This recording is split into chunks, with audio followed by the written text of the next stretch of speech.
Donne la parole. Amis du Go, bonjour et bienvenue dans Parcours pour une toute nouvelle émission autour des Des émissions municipales. autour des élections municipales. Bonjour Loïc. Bonjour Elvis. Bonjour Pierre. Bonjour Pierre. Bonjour Elvis, bonjour Loïc. Comment Plaisir vas-tu? de vous revoir. Ah, pour nous c'est pareil. Pour nous c'est également pareil. Et pas seulement de vous croiser, de se saluer sur le boulevard de Strasbourg. Désolé pour le petit souci technique qu'on a Ouais. eu. Ce sont des choses qui arrivent. Oui. Il est tout pardonné. Ok. Merci. Pouvez-vous vous présenter en quelques mots pour les habitants qui ne vous connaissent pas encore? Ah, tu crois qu'il y a des habitants de nos gens qui ne me connaissent pas encore? Bah, je sais pas. Sûrement, je sais Je pas. pense que tout le monde te connaît, mais Non, On sait hélas, jamais. hélas, une écrasante majorité ne me connaît pas encore, malgré la précédente campagne en 2020. Donc, oui, Pierre, Nogentais depuis, je sais plus, 14-15 ans, quelque chose comme ça. Marié, 2 enfants qui sont scolarisés à Nogent. Investi en politique depuis toujours, depuis le jour de mes 18 ans. Le jour de mes 18 ans, j'étais au RPR et j'ai continué, UMP LR. Petite carrière d'apparatchik, comme on disait à l'époque. Donc j'étais le patron des jeunes RPR au niveau national, j'ai créé l'école des cadres du RPR. J'ai co-créé avec des amis, des compagnons, des jeunes compagnons, le parti politique de Philippe Séguin, le RAP, à l'époque. J'ai une pensée pour Philippe Séguin, qui était en dehors de De Gaulle et Chirac, qui a été mon guide et mon maître en pensée politique. Ce qui me rattache aussi au territoire de Nogent, le Perreux, c'est que pendant très longtemps, j'étais administrateur de l'Institut du Citoyen, présidé par Michel Giraud, ancien député maire du Perreux, et qui était président de la région Île-de-France. C'est à ce moment-là que j'ai commencé à connaître un peu le secteur, le coin. Je me souviens qu'à l'époque, je trouvais ça très très loin de Paris. Bon, maintenant qu'on y habite, évidemment, je vois que c'est aux portes de Paris. Et puis, bon, en ce moment, ces dernières années, je suis redevenu prof en fac. Alors, j'enseigne quelque chose qui est pour les étudiants assez douloureux, mais qui est très utile. Le contentieux administratif et le droit du renseignement, tout ça en master. Je fais des TD aussi en licence. Évidemment, j'ai une autre carrière avant. Je suis un professionnel du droit, paraît-il, et j'ai un parcours humain qui est peut-être différent de pas mal de gens, mais on en retrouve quelques-uns comme moi, puisque c'est une chose dont je ne me suis jamais caché, donc je peux le dire à la caméra, face caméra et dans le micro, il n'y a aucune honte à ça, aucune gêne. Je suis né flamand, j'ai dans le dernier bidonville de France, donc côté de Nanterre, bon, Colombes. Donc j'ai fini la DAS. Puis à l'âge de 4-5 ans, j'ai été adopté par une maman bourguignonne de Beaune, de la capitale de Bourgogne, et par un papa catalan espagnol de la capitale de la Catalogne, Barcelone. J'ai grandi avec certains autour de moi parlent d'une blessure. Ce n'est pas une blessure. C'est quelque chose qui, je pense, au fil du temps, m'a fortifié, puisque quand j'ai passé 20 ans de ma vie, 30 ans de ma vie à défendre les autres, j'ai toujours été empreint soucieux d'équité et de ne jamais juger les gens sur les seules apparences ou les conneries qu'ils ont faites ou ont pu faire. Voilà. Donc la politique, je l'ai chevillée au corps. Le service pour autrui, je l'ai chevillé au corps. Ma personnalité est un petit peu différente de celle des autres candidats, je crois. Je ne le revendique pas, mais je te remercie, Elvis, d'avoir posé la question pour que je puisse me démarquer un petit peu sur le plan humain des autres. oui, je Ok. trouve ça très Ouais. très important. Ok. Selon vous, quelles sont les 3 qualités essentielles pour diriger efficacement une ville comme Nogent? Alors, il y a 2 réponses. Il y a la réponse personnelle, humaine, et la réponse personnelle aussi, mais technique, professionnelle, si j'ose dire. Une ville comme Nogent, ça représente 34-35 000 habitants et nous avons un peu plus de 600 agents, 640 je crois, 650 agents. C'est donc le maire d'une ville comme Nogent est donc le patron d'une très grosse entreprise. Certes, tous sous couvert du statut de la fonction publique territoriale ou contractuel de la fonction publique territoriale, mais c'est quand même c'est l'équivalent d'une très grosse entreprise. Donc ça demande beaucoup de disponibilité. Je serai disponible 24, non, n'exagérons pas 24 heures sur 24. J'aurai besoin de dormir et j'ai une petite famille dont j'aime bien m'occuper et qui est plus importante que tout le reste.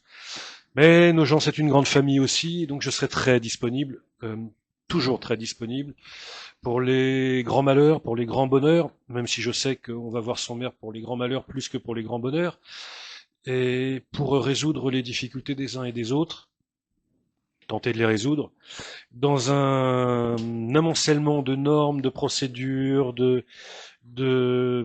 d'organisation administrative, bref, dans un bordel ambiant que beaucoup de gens dénoncent.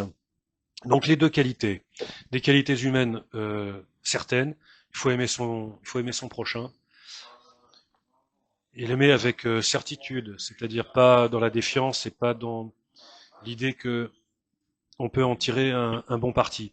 Donc il faut l'aimer avec générosité et le mot d'aujourd'hui que j'aime pas trop parce qu'il est utilisé à toutes les sauces avec bienveillance. Et puis des qualités techniques et professionnelles, il faut savoir gérer une ville, il faut connaître la fonction publique, il faut savoir discuter avec les syndicats de la fonction publique, il faut savoir ce que c'est qu'un budget, il faut savoir ce que c'est qu'un marché public. Je finirai, pour répondre à ta question, par dire qu'en fait, un bon maire, aujourd'hui, en 2026, ce n'était pas le cas dans les années 50, par exemple, aujourd'hui doit maîtriser le Code général des collectivités locales, le Code général de la fonction publique et le Code de la commande publique, que l'on appelait avant le Code des marchés publics. Ce sont ces trois bibles. On pourra même y rajouter le Code général des impôts et le livre des procédures fiscales. Ça fait beaucoup de choses à maîtriser et c'est à regretter ou pas, je ne sais pas, mais il est vrai que d'avoir une formation juridique de très bon niveau peut aider au quotidien pendant les 6 années de mandat. La campagne est une chose, les promesses des campagnes en sont une autre. Les capacités techniques et humaines sont les plus importantes et il faut savoir les manifester et les prouver. Voilà. Ok. J'ai été long, hein, Loïc. Non, ça va, tranquille. Qu'est-ce qui t'a poussé à t'investir dans la vie publique et politique de la commune? Alors quand j'avais 18 ans que je suis rentré au RPR, je ne savais pas pourquoi je rentrais au RPR. Si je savais, parce que c'était le parti gaulliste. Et que mon papa, espagnol, était gaulliste et ma maman, française, était plutôt de gauche. Petite blessure personnelle électorale, quand j'étais sur une liste aux élections municipales en 89, ma tendre maman m'avait snobé à la sortie de l'isoloir en me montrant mon bulletin de vote. C'était assez vexant.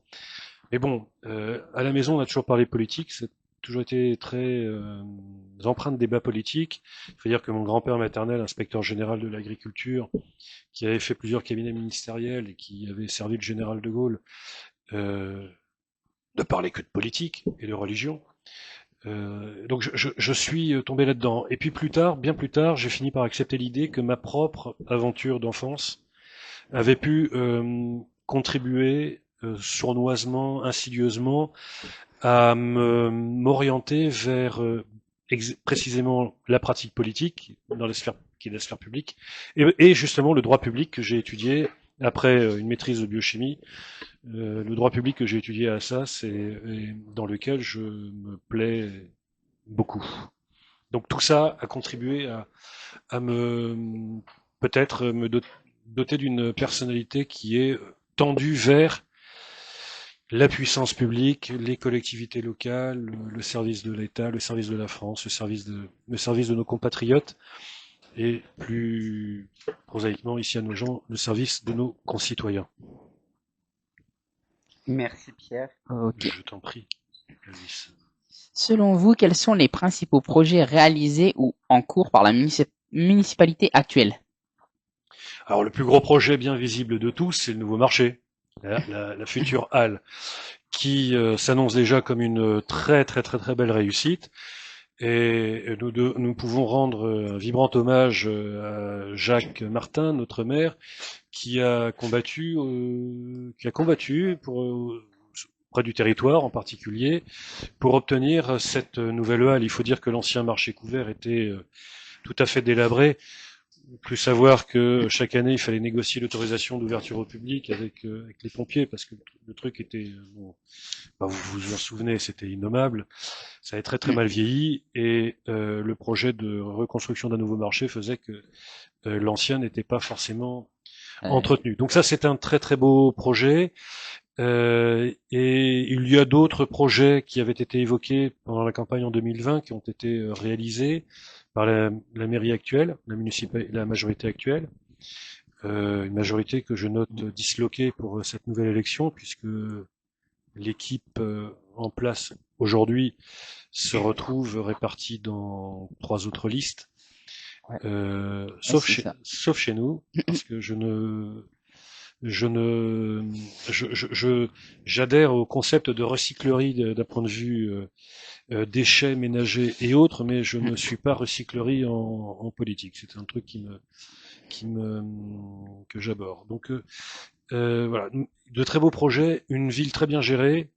Je salue Philippe Goyeneche et l'action au quotidien qu'il a menée en matière de finances publiques. Bon, faut dire qu'il est expert en la matière, mais c'était parfait. Et là, vous cherchez vos bons papiers. Non, parce que je vois apparemment Elvis qui me semble perdu un petit peu non, là. c'est pas perdu. Non, lui, il n'est pas perdu. Il a juste retourné ses pages. Alors, je me permettrais de dire à Elvis que, en fait, quand on a un paquet de feuilles, quand on interview ou quand on fait un discours soi-même, Ouais.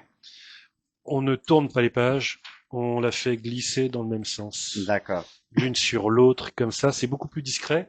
Ouais. Et ça permet surtout justement de ne pas paniquer à un moment donné quand on ne sait plus où on en est. Oui. Parce qu'on voit bien la suite des choses. Voilà. Ouais. Voilà. Vas-y Elvis, maintenant ça te dégoûte pour la question. Ok.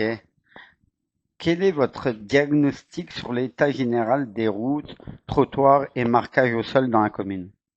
Alors comme partout, comme dans toutes les villes, à Nogent, vous avez des quartiers qui sont bien entretenus parce que ils viennent de l'être il y a 6 mois, et d'autres qui seront aussi repris et entretenus avec les marquages, etc. dans quelques mois, mais qui sont vieux de plusieurs années.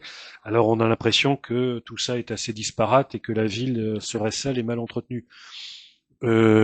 Globalement, la ville est bien entretenue. Il y a des trottoirs, oui, qui sont un peu casse-gueule, je reconnais. Il y a le trottoir en particulier devant le Carrefour City quand on va à la gare sur la place Leclerc, qui a un dénivelé qui est absolument épouvantable.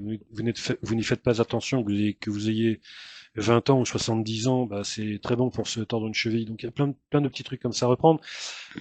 Globalement, ça va bien et ça me permet de dire que dans un projet électoral municipal, la voirie, l'état de la voirie n'est pas forcément un sujet de campagne. Parce que l'entretien de la voirie relève de la bonne organisation des services de la ville. Quand les services sont bien organisés, l'état de la voirie suit. Ça veut dire quoi? Ça veut dire que là où ça pêche, là où il y a des nids de poules, là où il y a des trous absolument aberrants, eh bien c'est signalé, c'est pris en charge. Donc le prestataire qui a vocation à refaire nos trottoirs intervient immédiatement parce qu'on aura signé le bon de commande, etc., etc. C'est une question d'organisation des services plus que de capacité ou de volonté électorale. Ce n'est pas un sujet de campagne. La voirie, c'est un sujet de gestion quotidienne de la ville, des services de la ville et des équipements de la ville. L'entretien des équipements, ça n'est pas un sujet de campagne. On entretient l'équipement qui appartient à la ville. C'est une obligation, et ce serait totalement stupide et contre-productif de ne pas l'entretenir. Ça ne peut pas faire l'objet d'une promesse. Promettre que vous entretiendrez le matériel municipal, c'est comme si vous déclariez que l'été le ciel est bleu. Il y a des évidences. Ouais. C'est ça. Quel est votre constat sur la sécurité au niveau nocturne dans la ville? Alors, Pour être honnête, je ne vis pas la nuit dans la rue, donc je ne saurais trop dire ce qu'il s'y passe. Les Nogentais sont plutôt manifestement des couches-tôt. Les deux trois bars qui sont ouverts jusqu'à minuit, 1 heure du matin, sont en face du cinéma. Ça concentre une population jeune qui est plus festive. Je crois que la question que tu poses, Loïc, Ouais. induit peut-être le problème des économies d'énergie avec une baisse d'éclairage. Alors ça, c'est pareil, c'est un problème de gestion au quotidien. Je ne promettrai pas moins d'éclairage ou plus d'éclairage. Je dirais qu'un éclairage bien géré est un éclairage qui illumine suffisamment nos rues et donc les sécurise. Après, sur les Hauts-de-Nogent, là où tous les trois nous habitons d'ailleurs, Ouais. c'est vrai que de temps en temps, on entend des feux d'artifice, on Ou voit des tirs de mortier. des tirs de mortier. Alors je préfère dire feu d'artifice parce que tir de mortier, ça a déjà, certains me reprocheraient de vouloir connoter l'expression. Et c'est vrai qu'elle est, grâce aux médias, elle est très connotée aujourd'hui. Il y a bien 2-3 poubelles qui brûlent aussi de temps en temps. Je pense que surtout toi, Oui, Elvis, je oui. crois que tu as affaire au spectacle. Bon, nous connaissons des dérives que toutes les villes de France, de Connaissent. banlieue en tout cas, connaissent. Nous devons, soyons honnêtes, ce n'est pas comme ailleurs et c'est vraiment de manière très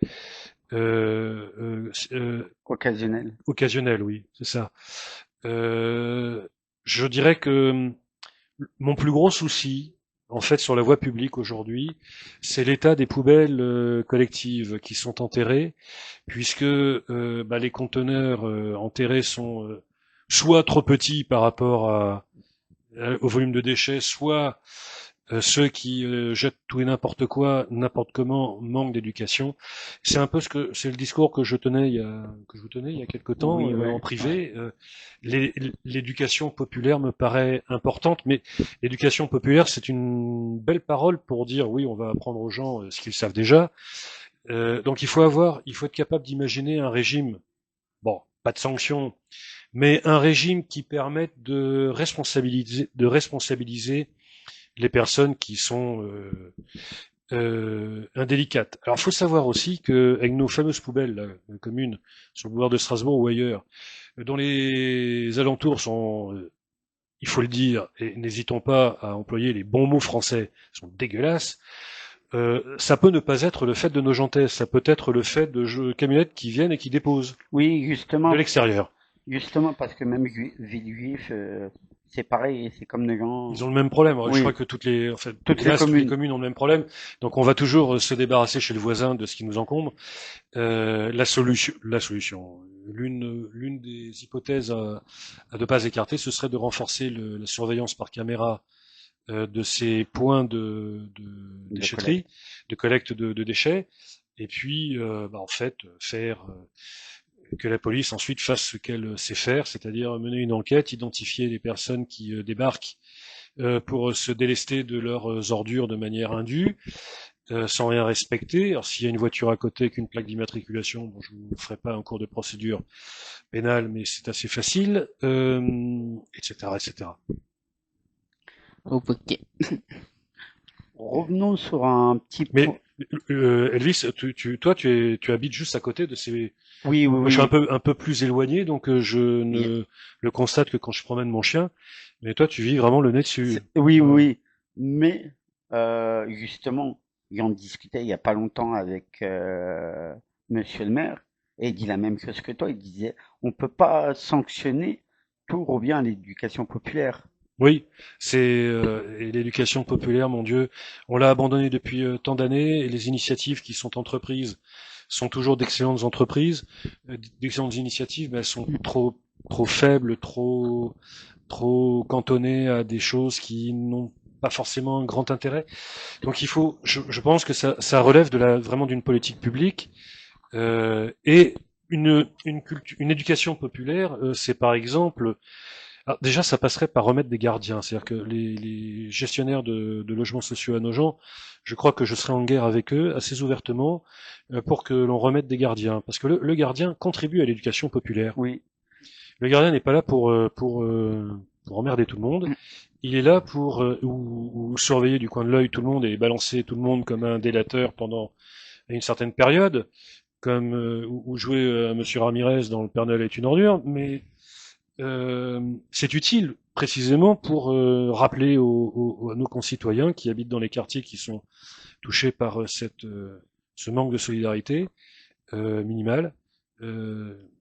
Les gardiens contribuent beaucoup à ça. Oui. Puis après, bon, évidemment, on peut organiser des réunions de copropriété dans les immeubles privés, les copropriétés privées, puis dans les logements sociaux, il y a des salles pour ça qui sont prévues. On peut réunir tout le monde et expliquer, bon voilà, si chacun ne fait pas l'effort nécessaire, il peut se passer telle chose, telle chose, telle chose. Je me permets de te rappeler qu'il y a des surloyers Oui. dans le logement social. Bon, le surloyer, je ne suis pas certain, bien qu'il est pratiqué sur tout le territoire national, je ne suis pas très certain qu'il soit franchement constitutionnel. Mais je ne crois pas que je n'ai pas identifié son sujet de QPC, question prioritaire de constitutionnalité, à l'occasion d'un contentieux du loyer social, du secteur locatif social. Je n'ai pas identifié de QPC qui ait soulevé ce sujet. Vous savez, c'est comme l'ensemble des taxes, de la TVA sur les taxes locales, etc., sur les factures d'EDF. Bon, beaucoup de choses qui sont un peu bizarres. Bref, tout ça pour dire que ici, à Nogent, il y a, comme dans d'autres villes, il y a des moyens, malgré tout, de sanctionner quand la faute commise par un Nogentais est commise une première fois, une deuxième fois, une troisième fois, on appelle ça la réitération. Et que là, à la fin, ça devient un petit peu lourdingue et qu'on a vraiment envie de lui dire entre quatre yeux, bon écoute, mon bonhomme, ou chère madame, il va falloir penser à redevenir un peu plus civilisé. Oui. Ouais. Parce que c'est vrai que bon, ça, en plus, quand il fait chaud, ça pue. Je sais que David me parle souvent des rats qui traînent. Bah oui, évidemment, les poubelles dehors, ça attire les rats, Oui. etc., etc. Ouais, Et ça c'est sûr. Parce qu'il y a eu même une année vers chez moi, il y a eu des rats qui se sont promenés en fait.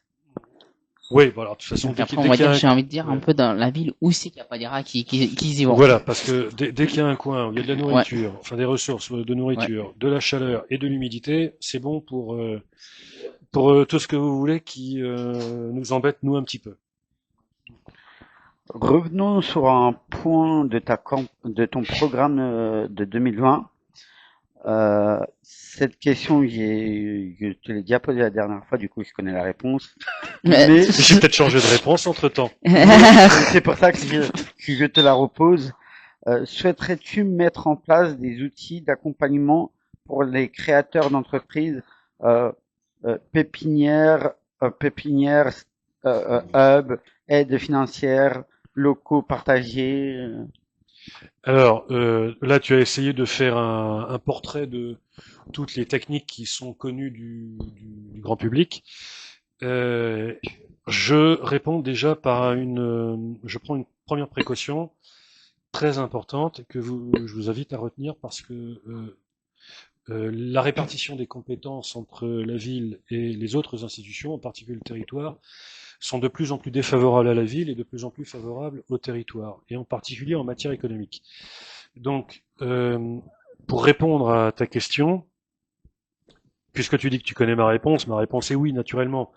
Il faut soutenir la création d'entreprises, d'autant plus que cette année 2025, on a vu un effondrement de la création d'entreprises en dehors de la déclaration de l'enregistrement des auto-entrepreneurs, donc eux tout seuls, qui ne forment pas en tant que tel une entreprise, on appelle ça comme un auto-entrepreneur, et le nombre de faillites en corrélation, et des faillites qui concernent en moyenne statistique nationale 68 000 faillites en France sur un effectif moyen de 7 à 8 salariés. Donc on va dire que ça fait quand même du monde. Oui, il faut soutenir ici à nos gens, on a je ne sais pas si nous avons de moins en moins d'entrepreneurs. Je pense que le coût des loyers est un peu Élevé. alors ça vaccine en tout cas. Ça pour le coup, c'est un vaccin qui fonctionne plutôt bien.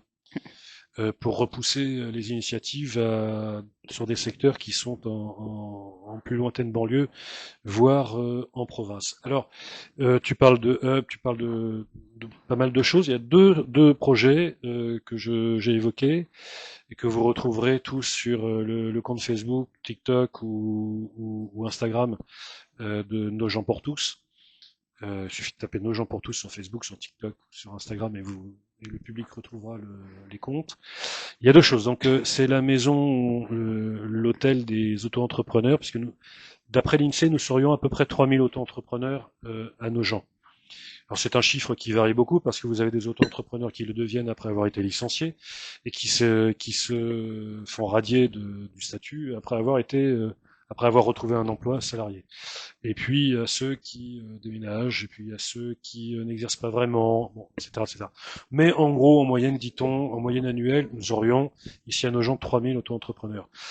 Évidemment, si nous avons une maison des auto-entrepreneurs dans laquelle nous pourrions proposer de l'hébergement d'activités, donc la mise à disposition de petits bureaux pour ne pas pour casser le rythme du travail à domicile qui peut s'avérer parfois contraignant et pénible parce qu'il faut quand même voir du monde, il faut sortir, il faut avoir une vie sociale, une vie active et pas seulement à travers son écran et un téléphone.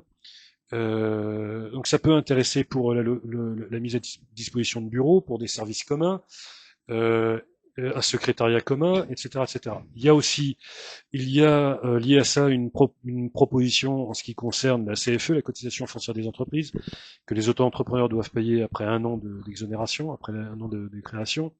Et je pourrais négocier avec à la fois le fisc, mais surtout le territoire, parce que c'est le territoire qui vote la CFE.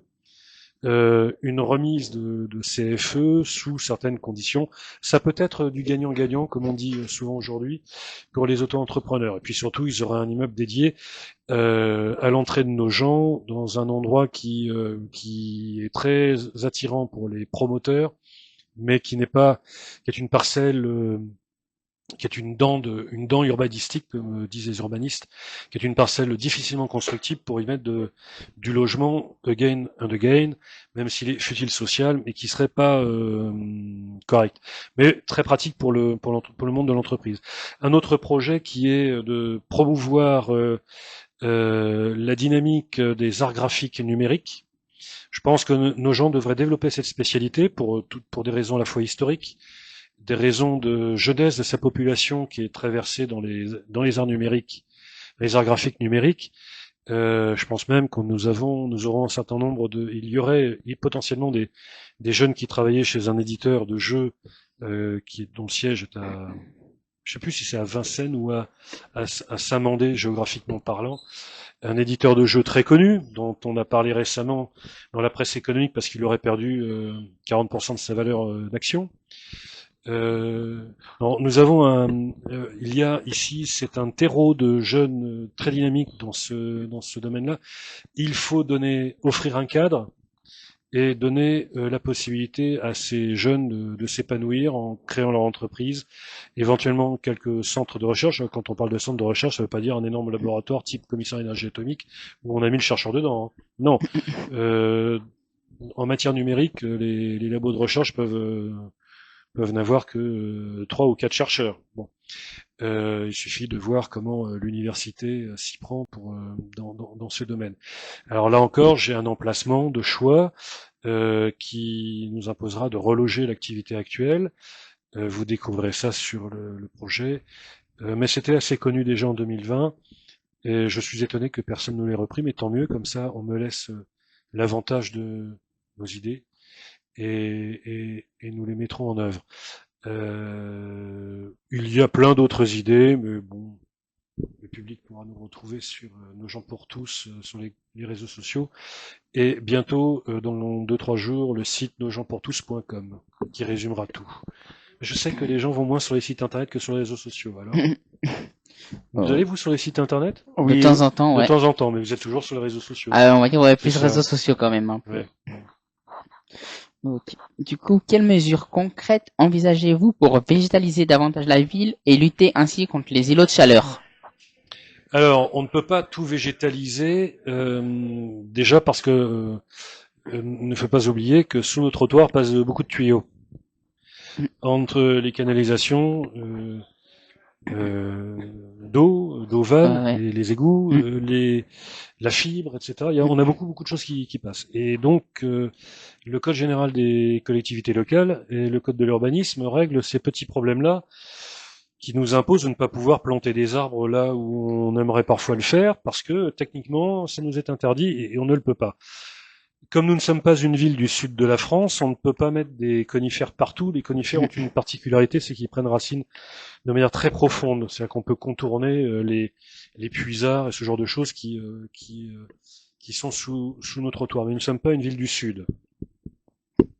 Et si nous voulions mettre des conifères typiques des pays de l'Est et du Nord, ici ça tiendrait pas parce que d'abord ce sont des arbres qui font souvent 15-20 mètres de hauteur. Bon, ce sera un petit peu compliqué.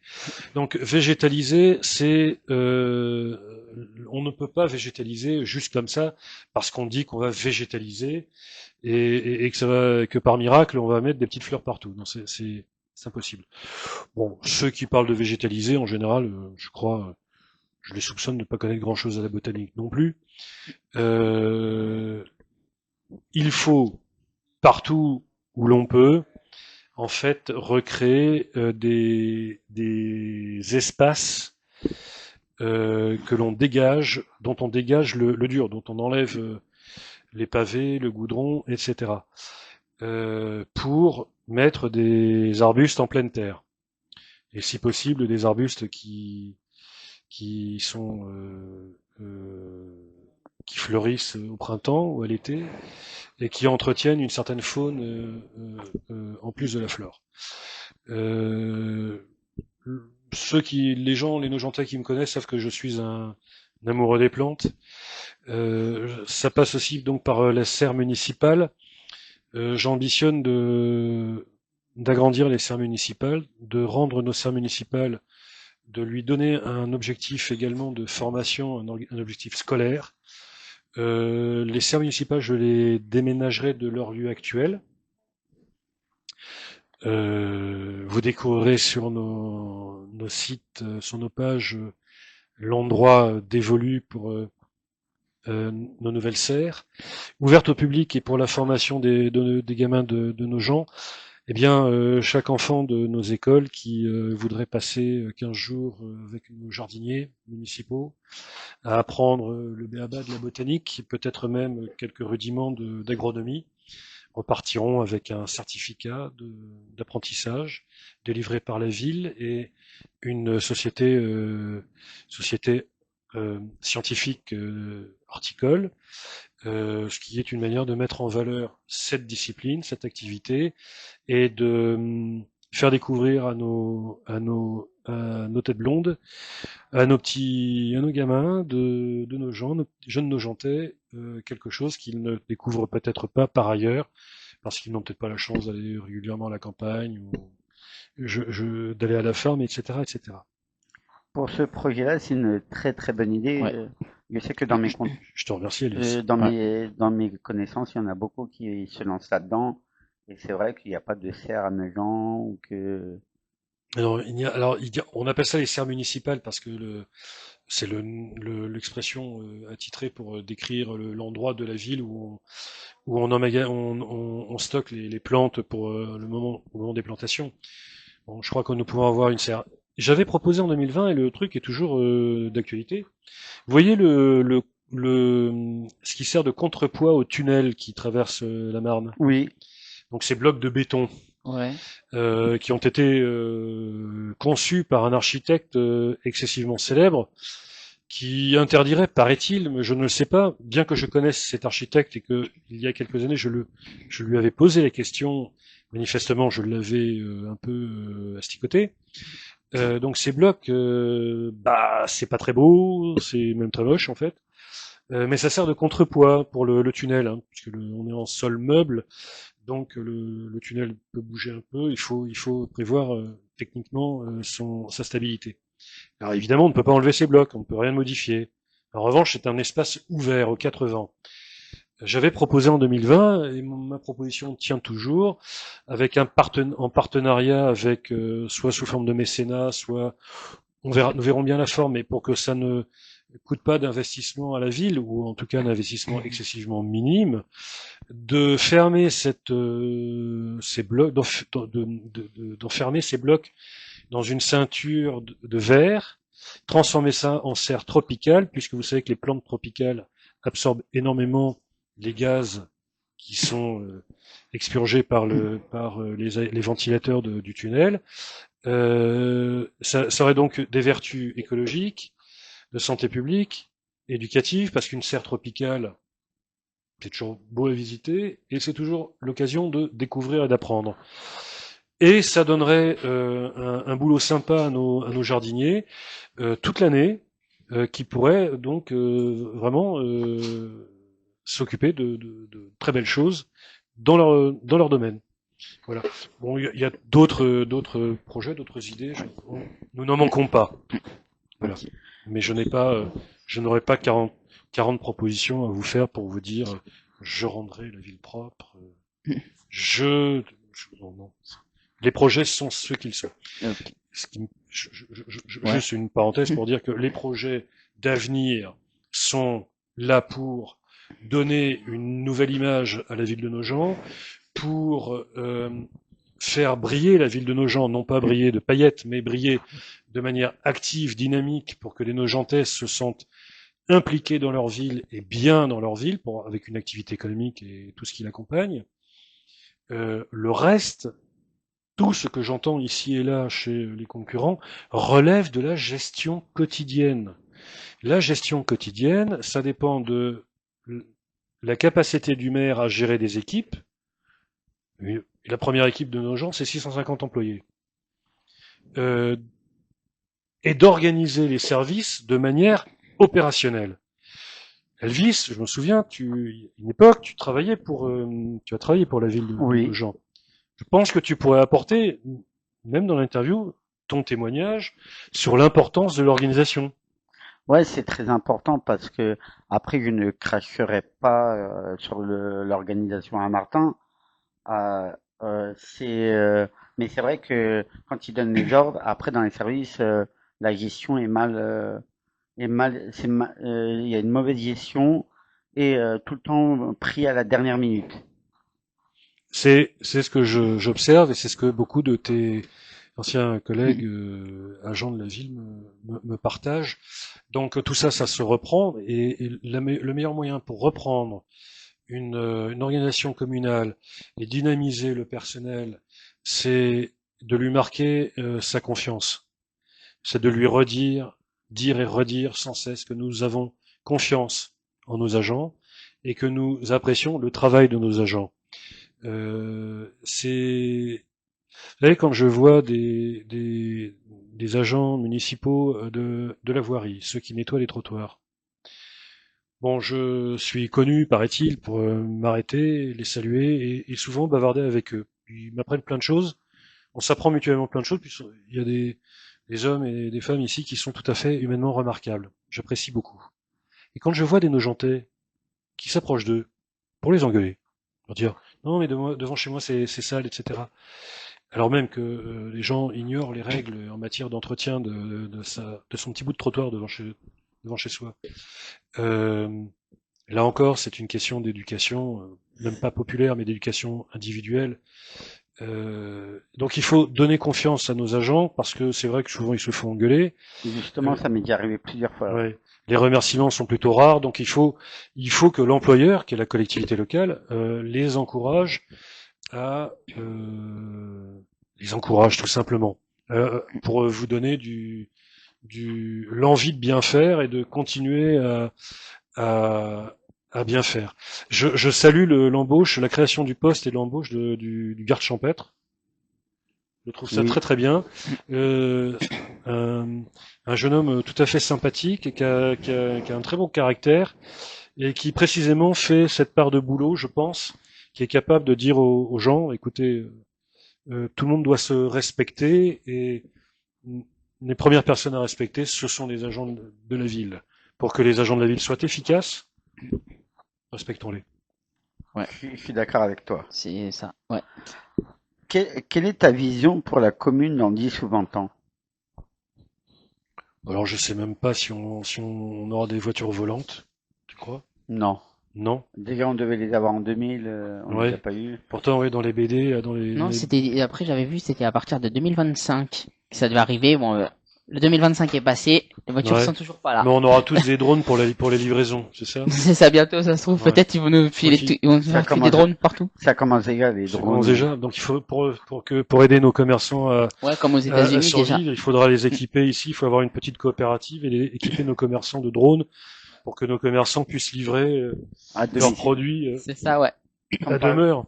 Comme par exemple, il y a une grande chaîne américaine, c'est Amazon. Ils Mhm. commencent à le faire en France. Ouais. Alors là, ça va. Bon, jusqu'au jour où on aura des accidents de drones, Ouais, ou jusqu'au des jour accidents qu'il y de aura des livraison. colis qui vont arriver, ils seront Oui, éventrés. oui, oui, ou les mauvaises directions. Bon, dans 20 ans, notre ville dans 20 ans, bah, une ville paisible, une ville agréable à vivre, une ville, hélas, mais je ne peux pas mentir, une ville qui sera toujours plus dense. Vous verrez sur nos pages des explications en matière de construction, puisque je sais que tous les Nogentais, enfin, une bonne partie des Nogentais hurlent contre la recrudescence de construction. Moi-même, je trouve tout ça excessif. Le problème, c'est qu'il y a des règles, il y a le droit, il y a la pratique, et nous ne sommes pas tout seuls. Nous avons le territoire, nous avons le Grand Paris, nous avons l'établissement public foncier d'Île-de-France. Euh, et nous avons deux lois qui s'appellent Allure, enfin d'abord SRU, et puis Allure, qui nous impose un certain nombre de logements sociaux, ce qui est normal. Sauf que nos gens fait 2,8 km². Bon, pour Bruno Le Maire, ça fait combien d'hectares? Pas Deux, beaucoup, je pense. je pense 2 hectares. Non. J'aurais dit 5. 5 hectares. Non, 2,8 km², donc on garde le 2,8. Mhm. Bah, donc 2,8 hectares. Hein 2,8 d'hectares. Non. Bon, non, C'est je pas... disais ça à Bruno Le Ouais. Maire qui s'était fait coincer avec ça. C'est bon, petite facétie, un amusement, pas une moquerie. Donc la ville est très petite et elle se densifie, c'est-à-dire que on ne peut pas construire en largeur, on construit en hauteur. Et la moindre petite parcelle aujourd'hui est construite, soit que elle est préemptée par l'établissement public Île-de-France, soit les promoteurs se jettent dessus puisque les règles du PLUi intercommunal, qui dépend donc maintenant du territoire, bien le moindre promoteur se jette dessus pour pouvoir construire si la parcelle est constructible à 5 étages, 5 x 3, 15 mètres, 16 mètres, eh bien pour que ce soit rempli. Alors, dans 20 ans, je ne dirais pas que ça ne sera pas plus construit que maintenant, malheureusement. En revanche, on peut harmoniser tout ce qui peut se faire, tout ce qui se fera les années à venir. En particulier, déjà en ayant une charte de l'esthétisme architectural. Parce que l'inconvénient jusqu'à présent, avec la gestion actuelle, la ville optait pour un saucissonnage des permis de construire. Pourquoi? Parce que la ZAC, la zone d'aménagement concerté, qui permettrait d'avoir une politique municipale d'aménagement de construction privée, publique et d'aménagement au service du public, donc de la commune. La ZAC aujourd'hui dépend du territoire, donc c'est un truc c'est un très bel outil, mais qui nous a été déconcentré, si vous passez l'expression, au profit du territoire. Donc on n'a plus vraiment d'outils de gestion. On peut imposer une charte de l'esthétique architecturale. Ça ne sera pas obligatoirement, ça ne sera pas contraignant, je ne le peux pas, mais on peut l'imposer. En fait, vous savez, c'est toujours une question de pouvoir et de contre-pouvoir. Vous avez une association de défense de l'esthétique architecturale nogentaise. Vous avez un permis de construire qui est déposé. Moi, maire, je dis bon, votre truc, monsieur le promoteur, c'est moche. J'ai pas envie de cage à poules. Et il n'en démord pas, il veut nous faire un contentieux. Allez hop, on active l'association de défense de l'esthétique architecturale nogentaise, de l'esprit nogentais, et on a les moyens de faire reculer ce qui est laid, ce qui est moche. En revanche, en volume, ça, on aura du mal parce que si nous ne réalisons pas les objectifs qui ont été signés par la ville et le territoire et la préfecture, ce sont des amendes. Nous payons à l'heure actuelle une amende de 1 113 000 € par an pour déficit de logements sociaux. J'ai une solution alternative pour augmenter le nombre de logements sociaux. Solution à découvrir sur nos réseaux sociaux. Une solution qui est technique, que aucun autre candidat ne vous évoquera. Ok. Et si vous deviez résumer votre projet ou votre vision en 3 ou 5 mots, lesquels seraient-ils? Pouvoir veiller à ce que les Nogentais continuent à se sentir très très bien à Nogent. Nous assurer que nos concitoyens, si on faisait des sondages annuels, continuent à nous dire la ville impec. Bon, il y a des choses qui ne vont pas, comme partout. On peut y remédier. On aime nos gens et nous resterons à nos gens. Il y a une toute petite partie, parce que je vois que c'est la fin du temps imparti. Ça, donc juste une chose sur la démocratie locale. On se gargarise beaucoup de démocratie locale, sans trop savoir ce que chacun veut y mettre dedans. Il y a deux choses. La première, c'est que la commission finance, c'est-à-dire la commission qui se réunit avant le conseil municipal, qui vote le budget de la ville. Entre parenthèses, la ville de Nogent doit intéresser beaucoup, parce que vous savez que le budget annuel investissement et fonctionnement, c'est 1/8 de milliard d'euros à l'année. 1/8 de milliard. Ah, je savais pas. Ah, Vous ne saviez pas. Ouais. On 120 un peu plus de 120 millions d'euros. 1/8 de milliard. Je peux vous dire que ça attise les convoitises et que ça attire les appétits. Donc, ouais, je jouerai la transparence pour que ma majorité, qui sera notre majorité, soit irréprochable. Donc la commission finance sera publique. Publique. Et la commission des marchés publics, d'attribution des appels d'offres, je pense que je la rendrai publique aussi. Et deuxième chose, c'est que le bulletin municipal, bon, en dehors du sujet, faut-il le maintenir sous forme papier, est-ce qu'il faut le rendre numérique, je le rendrai ouvert à toute forme d'expression à caractère politique, du moment que les partis sont représentés à Nogent, donc ils ont une section nogentaise, quel que soit le parti politique, tous les partis politiques, et pas seulement les 2 ou 3 ou 4 groupes constitués au conseil municipal. Voilà.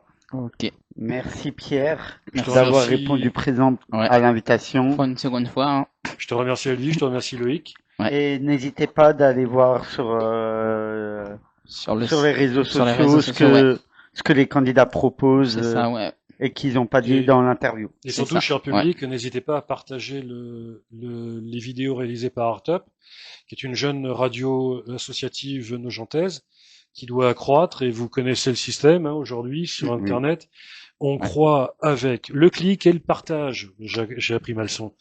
Et plus il y a de partage, et plus le support devient un support de référence. Nogent le mérite, et c'est une manière aussi de remercier ceux qui sont à l'initiative de cette entreprise qui mérite non pas seulement de durer, mais de progresser et de s'épanouir au service de tous. Et un grand merci à Majid Lebar, à toute l'équipe Artup, et aussi un grand merci à Libby Montana, qui nous fait le plaisir d'être présent aujourd'hui derrière la caméra. Et n'oubliez pas de vous abonner à la chaîne Artup. Alors, puisqu'il est juste en face de nous, le fameux Alibi, dont je ne connais pas la musique parce que ce n'est pas le genre de musique que j'écoute, mais j'ai découvert que nous avons des amis communs, comme un certain groupe Richas, cubain, et puis d'autres connaissances communes, un certain Claude, peut-être d'autres encore.